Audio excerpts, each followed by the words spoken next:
l'histoire de l'adoration a commencé au ciel. Dans l'éternité passée, écoutez-moi très bien, l'éternité a 3 temps. Alléluia. Il y a eu une éternité passée avec une certaine structuration. Il y a une éternité présente avec une autre structuration. Mais il y aura une éternité future avec une autre structuration. Alléluia. Et dans l'éternité passée, la structuration était telle que Lucifer était chargé de l'adoration. Est-ce qu'elle peut maintenant commencer? Est-ce qu'elle peut maintenant commencer? La structure était telle que Lucifer était chargé de l'adoration. Et vous connaissez mieux que moi que cet homme s'est rébellé contre Dieu parce qu'il voulait s'accaparer de l'adoration de Dieu. Il voulait prendre la place de Dieu.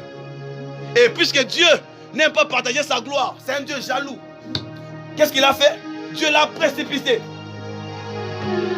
Et quand Dieu l'a précipité, la Bible déclare dans Genèse 1, au commencement Dieu créa les cieux et la terre. La terre était informe et vide. Dans notre version on dit, la terre devint informe et vide. C'est-à-dire la terre avait une forme. La terre était remplie. Mais la terre est devenue informe et vide. Si donc la terre est devenue informe et vide, c'est qu'il y a certaines choses qui se sont passées pour que la terre devienne informe et vide. Est-ce qu'on peut acclamer le Seigneur Jésus?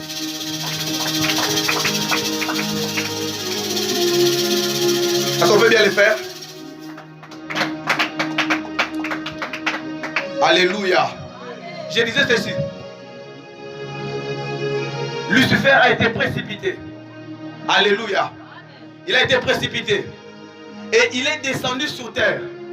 Il est descendu sur la terre avec tout son poids, avec sa gloire. Le Seigneur l'a chassé avec la puissance qu'il avait. Alléluia. Et puisque Kabod c'est... Non, puisque la gloire c'est Kabod. En hébreu, le diable est descendu sur terre avec son poids. Et il a pesé sur la terre. Et la terre est devenue informe et vide. Est-ce que je parle à quelqu'un? Est-ce que je parle à quelqu'un? Et Dieu s'est mis à recréer. Dieu a créé tout ce que nous connaissons. Nous avons lu Genèse, le chapitre 1 et le chapitre 2. L'histoire de la création. Et Dieu s'est décidé de créer un homme à son image et à sa ressemblance. Pour que celui-ci soit l'objet de son adoration. Parce que celui qui était chargé de l'adoration au ciel venait de les trahir. Est-ce que je parle à quelqu'un ici? Est-ce que je parle à quelqu'un ici? Est-ce que je parle à quelqu'un ici? Lucifer venait de trahir Dieu au ciel. Parce qu'il s'était rébellé. Et Dieu a créé Adam pour que celui-ci soit l'objet de son adoration. Mais après la chute de l'homme, l'homme a été chassé de l'Éden. Alléluia. Alléluia. Alléluia. Encore une fois, le Seigneur avait perdu un adorateur. Encore une fois, Dieu a perdu un adorateur. Et quand Dieu chasse l'homme de l'Éden, dans le chapitre 6 du livre de Genèse, il déclare que les fils de Dieu virent que les filles des hommes étaient belles. Ils se sont accouplés. Et beaucoup d'autres choses se sont passées. Et la Bible déclare dans ce même chapitre que les pensées des hommes étaient toujours tournées vers le mal. Le mal est entré dans le monde. Le péché était devenu normal pour les hommes. Les hommes méditaient chaque jour le mal. Vous savez pas à quelqu'un? Et c'est comme ça même que l'idolâtrie aussi s'est développée avec l'histoire. Le temps nous manquerait pour parler de Nimrod, de parler de Babylone, la tour de Babel.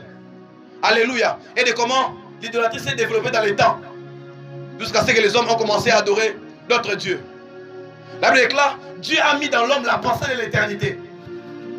La pensée de l'éternité crée dans l'homme un vide qui le pousse à chercher Dieu. Même si vous prenez quelqu'un qui n'a jamais entendu parler de Dieu, un bébé, vous le laissez grandir, à un certain âge, il aura besoin de Dieu. Parce que Dieu a mis dans tout homme la pensée de l'éternité. Et c'est comme ça que le diable a utilisé ses fils dans l'homme pour le pousser à commencer à adorer notre Dieu. Pour que lui, le diable, s'accapare de cette adoration. Est-ce que je parle à quelqu'un? Est-ce que je parle à quelqu'un? Est-ce que je parle à quelqu'un? Est-ce que je parle à quelqu'un? Et voici ce que vous devez savoir. Afin de savoir avant de connaître ce que l'adoration est, avant de connaître ce que l'adoration est, vous devez d'abord connaître ce que l'adoration n'est pas. Alléluia. Premièrement, pour ceux qui notent, l'adoration n'est pas l'ensemble des belles paroles que l'on prononce devant Dieu. L'adoration, je répète, n'est pas l'ensemble des belles paroles que nous prononçons devant Dieu. Être un bon parleur ne fait pas de toi un adorateur. Beaucoup de gens penseraient que adorer Dieu, c'est utiliser des rimes. C'est bien pensé. Quand vous entendez quelqu'un dire Seigneur, le ciel et la terre sont l'ouvrage de tes mains. Là tu regardes, oh, c'est un adorateur. Non, ce n'est pas ça qui fait de lui un adorateur. Est-ce que ce n'est pas là quelqu'un? Est-ce que ce n'est pas là quelqu'un? Deuxièmement, il faut noter que l'adoration n'est pas la musique douce que l'on chante et que l'on joue dans nos assemblées. Plusieurs pensent que la louange, c'est quand on danse. Et l'adoration, c'est quand on joue une musique douce. Et on devient tous sérieux. Là, on est là sérieux. Même les plus grands impudiques du monde, en ce moment-là, deviennent sérieux. Vous avez avancé? Même les plus grands masturbateurs, en ce moment-là, deviennent sérieux parce qu'on joue une musique douce. On doit maintenant adorer. C'est pas ça l'adoration. Vous n'avez pas là quelqu'un ici? Ce n'est pas ça l'adoration. Et troisièmement, l'adoration, ce n'est pas bien chanter. Beaucoup de gens penseraient qu'un adorateur, c'est celui qui chante bien. Si adorer, c'était bien chanter, c'est que certains musiciens profanes doivent aussi être appelés des adorateurs.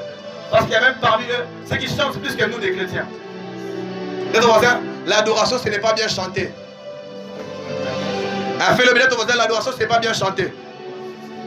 Ce n'est pas parce que tu fais, ce n'est pas parce que tu chantes bien que tu es un adorateur. Non. J'aimerais ici donner 6 définitions de l'adoration. Premièrement, l'adoration, c'est dire à Dieu ce qu'il est. Il y a une différence entre louer, rendre grâce et adorer Dieu. Alléluia. J'aimerais l'illustrer par cette histoire. Un jour, un enfant est allé au marché envoyé par sa maman. En rentrant, l'enfant ne voyait pas, il est tombé dans un trou. Alléluia. Il n'y avait personne pour le sortir dans le trou. Pendant 6 heures du temps, l'enfant est resté dans le trou. Et sa maman, inquiète à la maison, était en train de faire quoi? De chercher l'enfant. Mais bizarrement, un pousse-pousseur vient, il voit l'enfant dans le trou. Il tend la main à l'enfant et il sort l'enfant. Et quand l'enfant sort, il dit merci à ces messieurs. Ces merci-là, c'est une action de grâce. Vous ne savez pas là quelqu'un? Et quand l'enfant rentre à la maison, sa maman lui demande, mon fils, tu étais où? L'enfant dit à maman, maman, j'étais parti au marché. En rentrant, je ne voyais pas. Et je suis tombé dans un trou. Et miraculeusement, un monsieur est venu. Il m'a tendu la main. Il m'a sorti du trou. Ce que l'enfant est en train de raconter, c'est ça la louange. La louange, c'est proclamer les hauts faits de Dieu. Ce que Dieu a fait pour toi. Vous savez pas là quelqu'un? Et le lendemain, on envoie encore l'enfant au marché. Et quand l'enfant rentre, il rencontre ces messieurs. Il s'assoit avec ces messieurs. Il converse, il dialogue avec ces messieurs. Et l'enfant découvre que ce monsieur est intelligent. Il est sage. Il est doux. Vous avez bien avancé? Il est riche. Il a beaucoup de capacités. Et quand l'enfant rentre, il dit à ma maman, j'ai rencontré encore ce monsieur. Et j'ai découvert qu'il est intelligent. Il est doux. Il est plein d'amour. Ce que l'enfant est en train de raconter en ce moment-là, c'est ça l'adoration. Parce que l'enfant est en train maintenant de dire à sa maman ce que cet homme est. Vous savez pas là quelqu'un?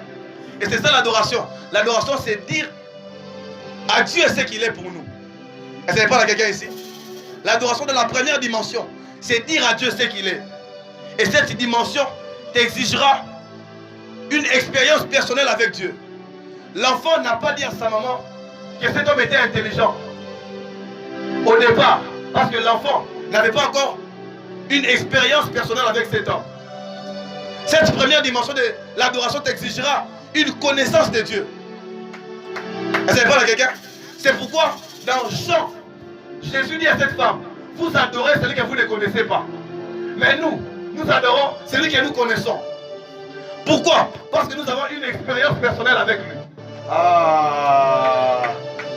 L'adoration devient vraie, efficace, quand nous connaissons Dieu.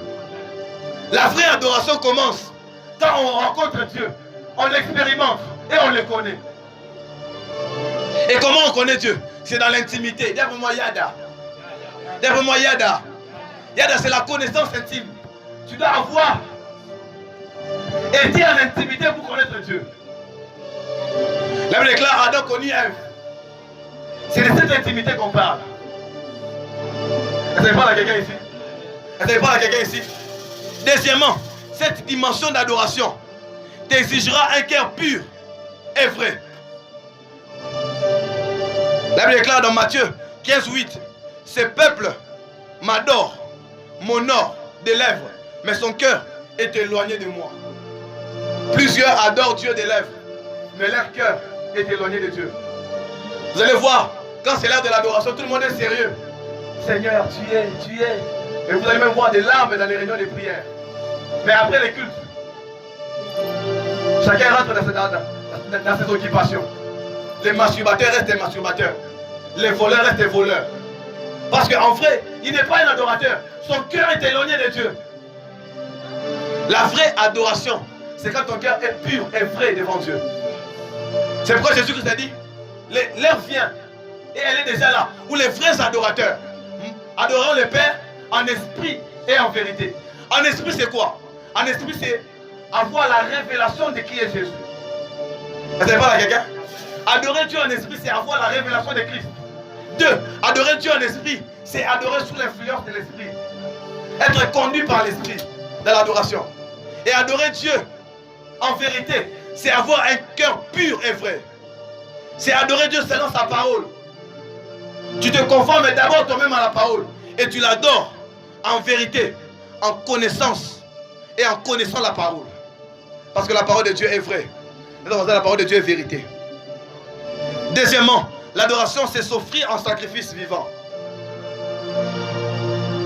Quand j'étais au début de ma foi, j'aimais beaucoup la première dimension de l'adoration. J'aimais beaucoup dire à Dieu ce qu'il est.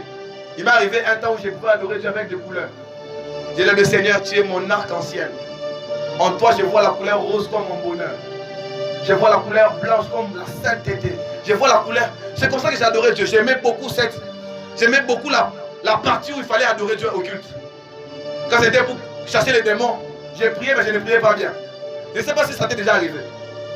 Mais quand on disait adorer Dieu, je me jetais par terre et je commençais à adorer. Parce que j'aimais ce temps. Mais une fois, j'étais en train d'adorer Dieu. Et j'entends ces cantiques qui dit, car j'ai mis de côté tous mes maux pour m'offrir moi-même en sacrifice. Tout à toi. Vous connaissez ça? Est-ce qu'on peut les faire ensemble? 1, 2, 3, go. Car j'ai mis de côté tous mes maux. Est-ce qu'on peut les faire? Mon sacrifice.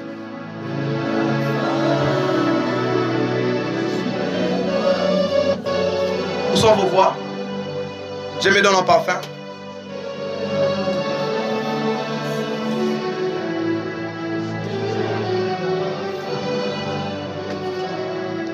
Un parfum qui chante. Un parfum qui... Un parfum mélodie.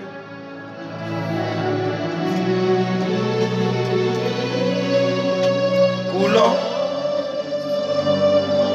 Namikabi.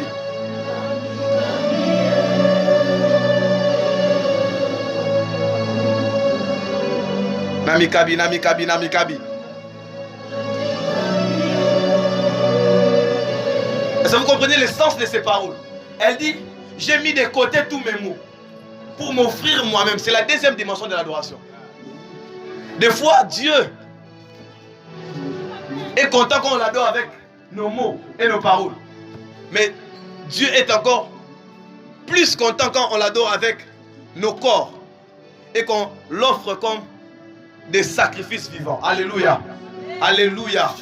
J'aimerais qu'après ce message, que tu te donnes toi-même en sacrifice. Que tu deviennes toi-même une adoration au nom de Jésus. Je disais que tu deviennes toi-même une adoration au nom de Jésus. Je disais que tu deviennes toi-même une adoration au nom de Jésus. Je disais que tu deviennes toi-même une adoration au nom de Jésus. C'est quoi se donner en sacrifice vivant? Se donner en sacrifice vivant veut dire accepter de subir la perte de tout ce que le monde considère comme un gain. Tout simplement parce que dans la perspective de l'éternité, ce que Dieu réserve pour nous est plus grand que tout ce que nous pouvons perdre sur terre.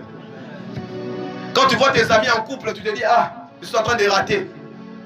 Quand tu vois tes amis dans les péchés, tu te dis, je suis en train de rater. Je suis en train de perdre quelque chose. J'aimerais dire à quelqu'un, tu ne perds rien. Au contraire, tu es en avance. Parce que Paul dit, ce que j'ai considéré comme un gain, comme un bénéfice, je le regarde maintenant comme de la boue. À cause de quoi? À cause de Christ.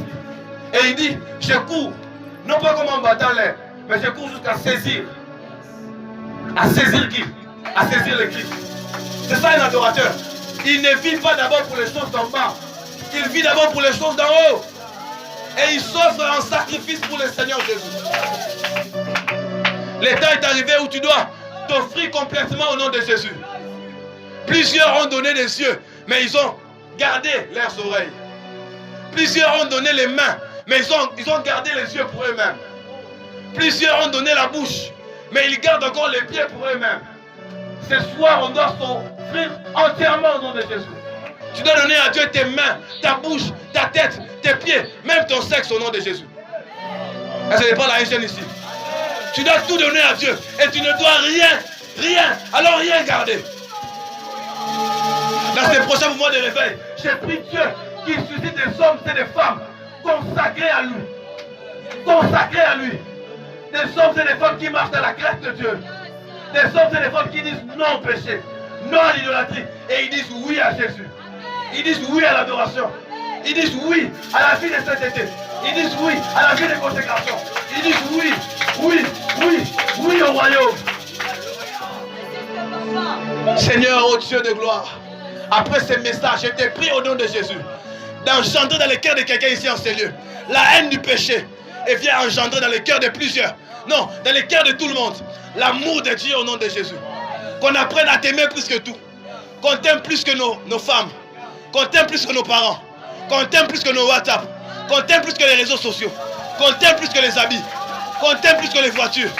Au nom puissant de Jésus, nous voulons tous nous offrir comme des sacrifices vivants. Paul dit, c'est que ce sera de votre part un culte raisonnable. Donc pour qu'un culte soit raisonnable pour Dieu, c'est quand l'homme se donne entièrement. C'est quand l'homme se donne entièrement à Dieu comme sacrifice vivant. Nous voulons manifester Dieu, mais nous ne voulons pas nous donner entièrement. Un jour j'ai prié et Dieu m'a dit, Stani, à chaque fois que tu te donneras comme un don, non, à chaque fois que tu te donneras entièrement à moi, moi je te donnerai au moins comme un don. Quelqu'un ne m'a pas compris. J'étais en train de prier et Dieu m'a dit, à chaque fois que tu te donneras entièrement à moi, je te donnerai aux nations comme un don. Ce que Dieu fait avec moi, c'est à cause de la prière que j'ai fait ce jour-là. J'ai dit, Seigneur, je me donne entièrement. Et toi, donne-moi comme un don pour plusieurs. J'ai béni Dieu parce qu'aujourd'hui, encore ce soir, je suis un don pour toi. Et j'ai pris Dieu que toi, tu sois un don pour plusieurs. Un don pour ta famille. Un don pour ton quartier. Un don pour les nations. Au nom puissant de Jésus. Que ta famille bénisse Dieu de t'avoir. Que ta Savour bénisse Dieu de t'avoir. Que la francophonie bénisse Dieu de t'avoir. Que ton quartier bénisse Dieu de t'avoir. Qui dit Seigneur, merci de nous avoir donné Gédéon. Merci de nous avoir donné Jérémie. Merci de nous avoir donné Stani. Merci de m'avoir donné Lasso. Merci de m'avoir donné Gabriel. Que tu sois un don pour ta famille au nom de Jésus. Quelqu'un n'a pas dit Amen. Quelqu'un n'a pas dit Amen. Quelqu'un n'a pas dit Amen. Troisièmement, l'adoration, c'est accepter d'être brûlé sur l'autel jusqu'à devenir holocauste. L'adoration, c'est quand tu montes sur l'autel toi-même. Paul dit, je vous exhorte donc frère, par les compassions de Dieu, à vous offrir comme des sacrifices vivants. Il ne dit pas aller chez un sacrificateur pour qu'il vous donne comme des sacrifices. Mais il dit offrez-vous. Dans l'ancienne alliance, il était de la charge d'un sacrificateur de donner à Dieu un sacrifice. C'était l'office d'un sacrificateur. Mais j'ai béni Dieu. Dans la nouvelle alliance, il a fait de nous un royaume de sacrificateurs. Aïe, aïe, aïe, aïe, aïe, aïe, aïe, aïe, aïe, aïe. Il a fait de nous un royaume. Un royaume. Tu es un sacrificateur. Prends-toi comme un sacrifice. Et monte sur l'autel. Écoutez-moi très bien. Il y a un sacrifice qu'on appelle dans l'ancienne alliance holocauste. C'était un sacrifice entièrement consumé par le feu. Et qui répandait un parfum de bonne odeur devant Dieu. Et dans la nouvelle alliance, puisqu'on ne peut pas allumer un feu physique sur toi, tu vas refuser. Tu dois au moins accepter le feu du Saint-Esprit sur toi. C'est pourquoi Jean dit, moi je vous baptise d'eau. Mais lui, il vous baptisera du Saint-Esprit et de quoi? Le baptême de l'eau, c'est quand un homme te prend et te plonge dans l'eau, n'est-ce pas? Tu mets avec Christ et tu ressuscites avec lui. Le baptême du Saint-Esprit, c'est quand Jésus te prend. Il te plonge dans le Saint-Esprit. Tu entres rempli de toi-même et tu sors ivre de l'Esprit. Mais le baptême de feu, c'est quand tu montes sur l'autel. J'accepte d'être brûlé par le feu du Saint-Esprit. Et quand tu sors, tu deviens enflammé. C'est ça l'adoration. C'est accepter d'être brûlé par le feu du Saint-Esprit.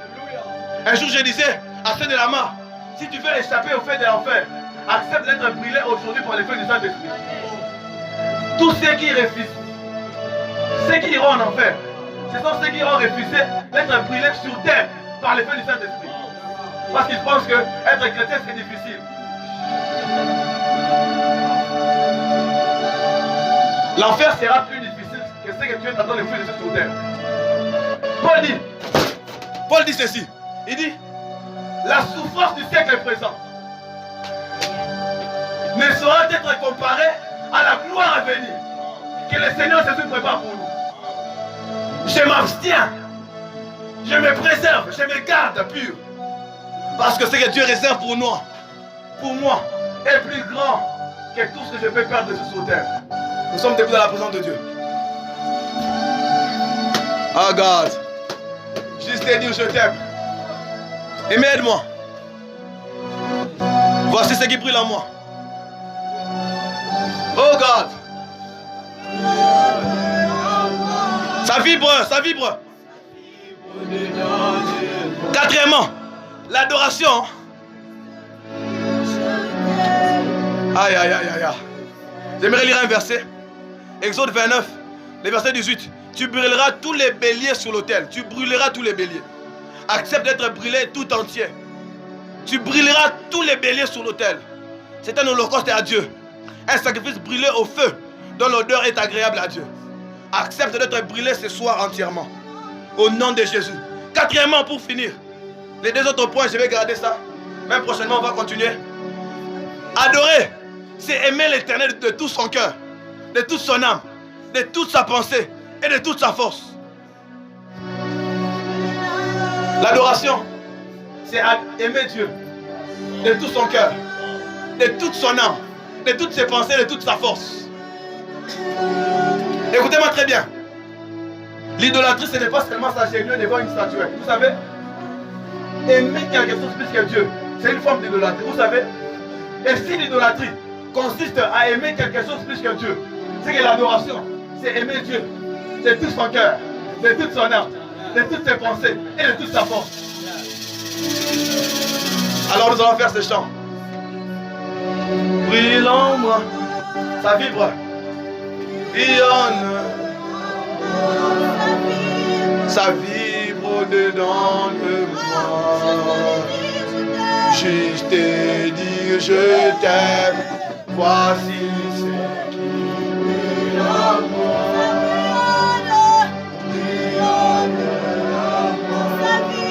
Est-ce qu'on peut le faire? Oh, oh, oh. Voici, comme une armée, est-ce qu'on peut le faire? Une armée des adorateurs.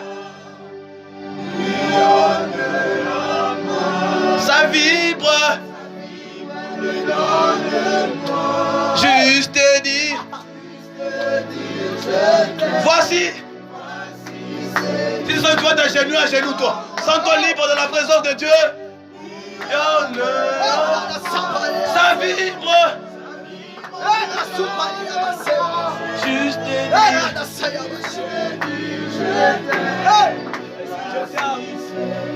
Jésus, je t'aime. Jésus, je t'aime. ça vibre.